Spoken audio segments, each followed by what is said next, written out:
Action. ए बुढा, तिमीहरू एउटै बाउको सन्तान होइन र?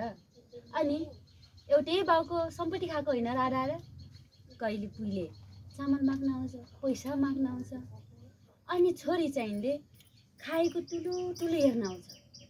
स्वास्नी भने राक्षसनी जस्तो मसँग झन्टिन आउँछ। के भएको हो? है अब बाउको सम्पत्ति आधी आधी नै भाग लागेको हो। को बेला सम्पत्ति छ भनेर बुरु उफ्रेर कामसाम नगर्ने, अनि तल्लो पाटो बेचेर खायो। अब अहिले त्यो एउटा टुक्रो छ, न खेती गर्यो खान पुग्छ।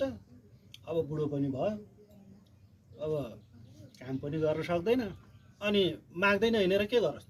स्वादै परेछ।